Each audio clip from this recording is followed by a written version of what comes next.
Généralement, je vous parle de l'air du temps dans cette émission. Attendez, recommencez parce que j'ai rien entendu. Sous les applaudissements. Généralement, je parle de l'air du temps dans cette émission. Oui, vous faites la météo, quoi, c'est ça? Voilà, c'est un peu ça. Je peux vous la dire en météo, Suisse. c'est vrai? Il neige. Il neige.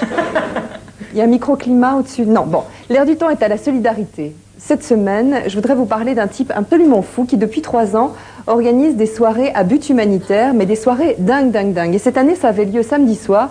C'est quelqu'un qui réussit à mobiliser 350 bénévoles et qui a réussi à faire venir 4000 personnes, ou à peu près 4000 personnes. Vous allez voir ce que ça donne, puisqu'on a évidemment des images. Bien sûr. Tout d'abord, regard en coulisses sur l'homme pressé, Christophe Durand. Depuis 3 ans, ce coiffeur genevois organise des soirées en faveur de l'association Uncle qui aide des gosses de Calcutta. L'homme à l'oreillette est dans le feu de l'action. H moins 20 minutes. Samedi soir, salle Pitof, c'était The Place to Be. Le thème de la fête cette année, le conte. Magie, décor, costumes, champagne et petits fours. Au programme, une déferlante de luxe et de glamour.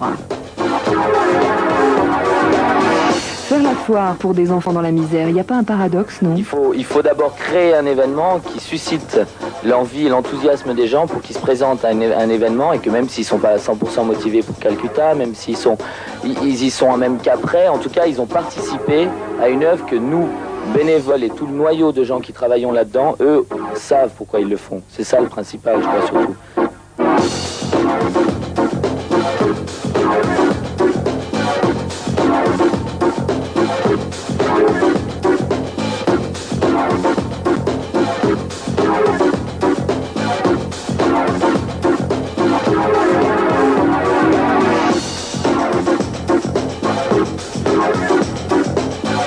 Danse, défilé de mode, cirque, performance en tout genre, quelques 350 bénévoles ont permis au tout Genève de se rincer l'œil, le gosier avec le doux sentiment de participer à une bonne cause.